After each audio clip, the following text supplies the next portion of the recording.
Hey guys, I've been promising to do this for a while and I've just never gotten around to it, so I guess with the influx of new modders, wannabe modders, mod users for Witcher 3 with the next gen complete edition update, now's as good a time as any. So I'm going to start just because there are a lot of people coming into Witcher 3 who don't even know where to begin with mods. I'm going to start with the most basic of basics about just how to install them. If you already know how to install mods for this game, then just skip ahead to another video that will take you straight to learning how to actually make mods.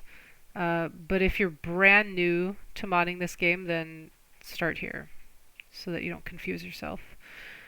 So, just jump right into it. I'm going to start with a very, very simple mod, which is the first mod I ever made. And all you have to do is download it.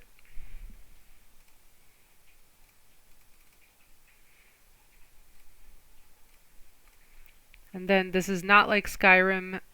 You don't use the archived files. You extract it. And then you also don't use this like main folder if you do what I do and extract to a separate folder. Make sure that you're not using the folder you extracted to and you are using something that starts with mod. Every folder should begin with mod and then the name. And you can change the name. It can be whatever you want. You can write mod fuck this. It doesn't matter. Just whatever you want it to be. It just needs to start with mod. And you see in there you've got content, and then within the content folder is whatever. So if you see that, you know you've got the right folder structure. Make sure you're using the correct folder when you do this. And the next step is you just drag and drop it into your main directory, mods folder. Really doesn't get any easier. It's very simple. That's all you have to do, and now this mod will work. And that's all. That's the simplest type of mod, where it's just one drag and drop. Now, let's look at another mod of mine that has an extra folder. So we download that.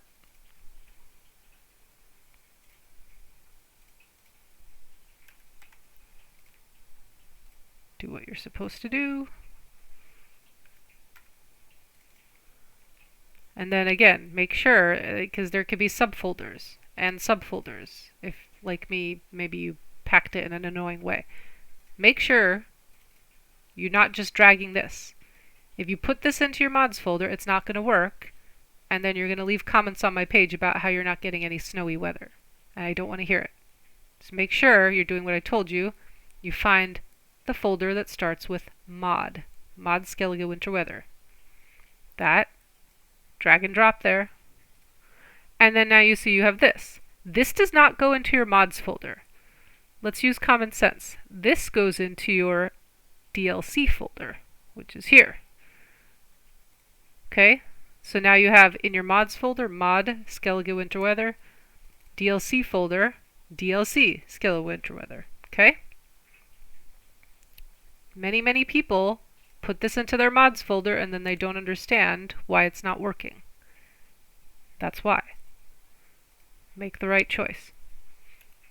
And that's all you have to do for Skellige Winter Weather. Again, it's very easy.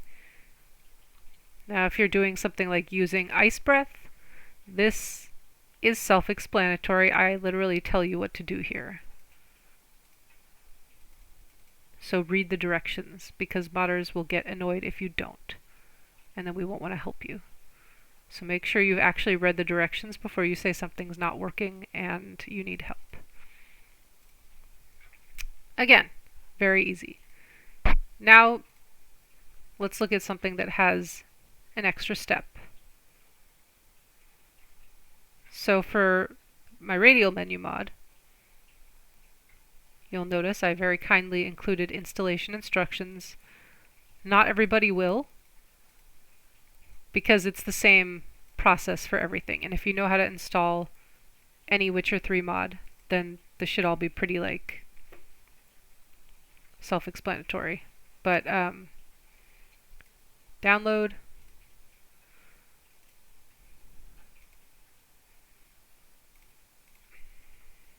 My mouse is being stupid.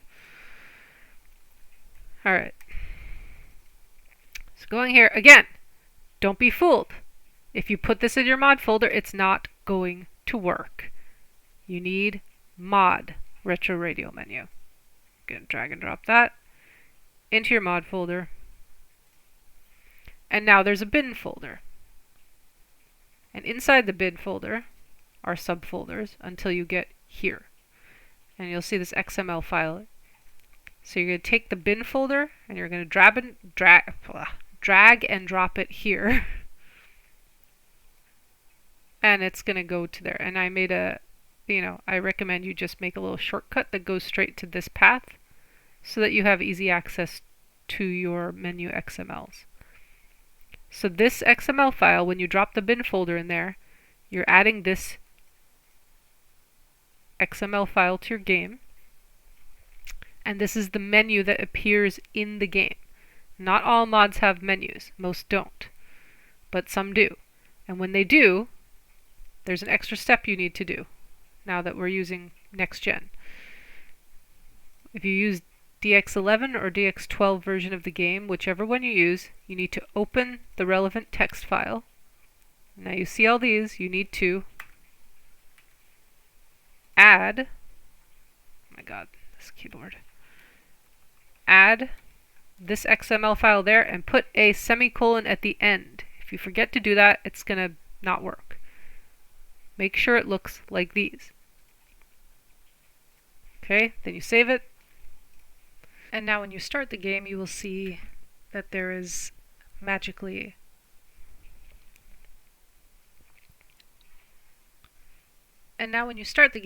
you'll see that a menu item called Mods has magically appeared under your options. So we'll go look at that now real quick, just to show you it's true. And this, don't be afraid of this. This is normal. Anytime you add, remove, or edit a mod that has scripts, it will do this script compiling process. And it's perfectly natural. Just let it go. And now you see here. And I have a different menu set up due to a mod I made. But normally it will be in here in options. And you see Retro Radial. And if you have other mods, they will also appear in this list. And then you can change the settings.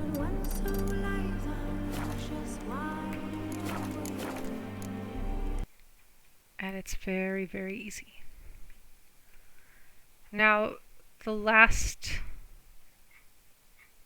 thing I will go over is a mod that requires input settings and input XML changes if it involves hotkeys or other commands that need to be included. So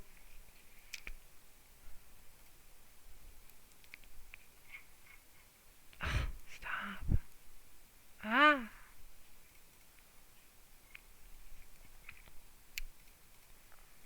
My god, now Nexus is acting up.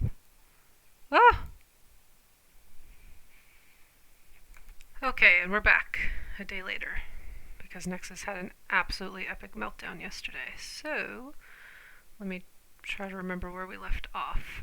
This is the last type of mod I will show because it involves input settings, which I tried to discuss yesterday.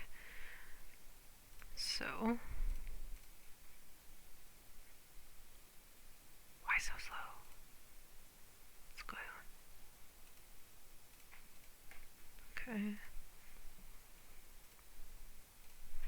So as usual, you extract and you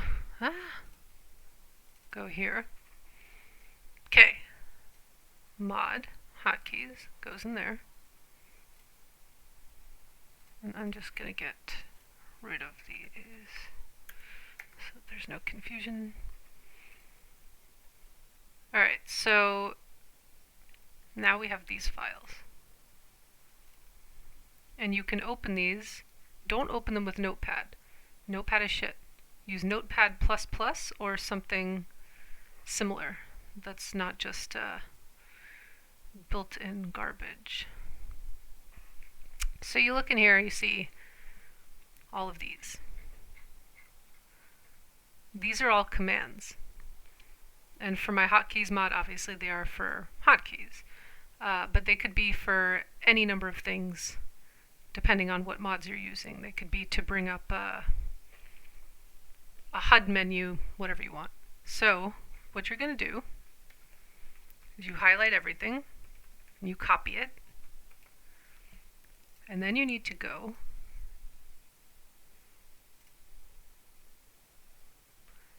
to here, to your Documents folder, Documents, The Witcher 3, where you have all this stuff.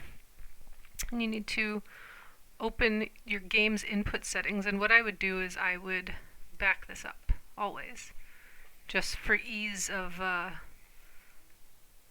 reverting in case you change your mind and don't want a mod. And you can do that by, you can do copy, you can drag a copy elsewhere, or you can just do that. That'll make it not accessible by the game. So you open the game's input settings, and then you copy all the stuff from the mod's input settings, and you just add it to the top. That's all you need to do. It'll magically rearrange itself once the game starts. So you don't need to do anything else. And you save it, exit, done. Now,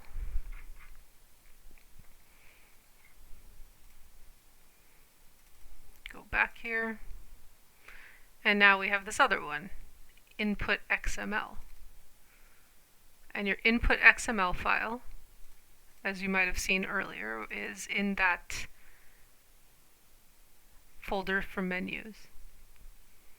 So you open the game's input XML, and again, you can make a backup if you want to be safe, although, I don't know, it's easy enough to just delete them as well.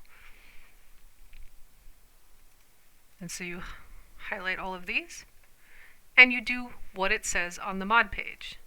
Follow instructions, always. Don't make people repeat it.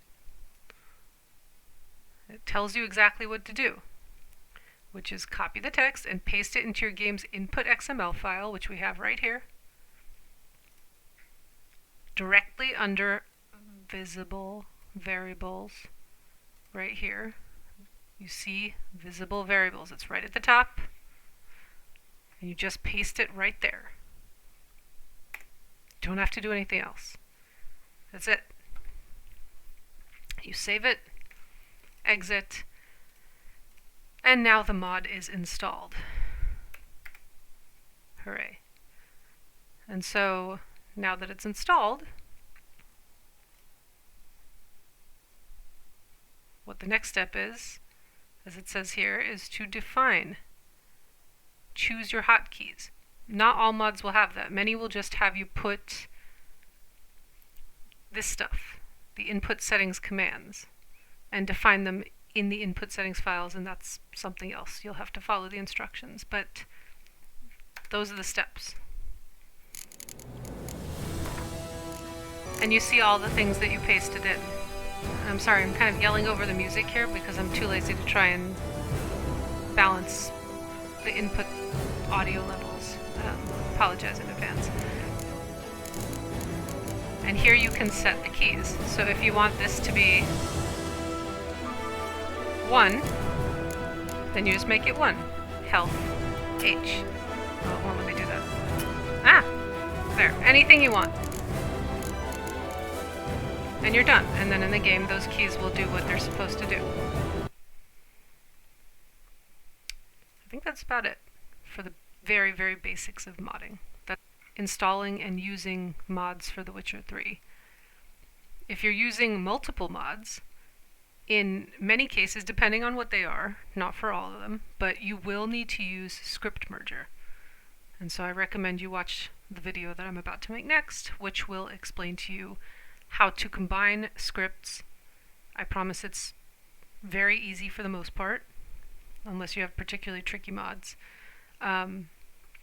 so that you can have multiple mods with scripts or bundled files that overlap and they'll still work together. So if you don't know how to use Script Merger, watch the next video and we will cover that then. Happy modding!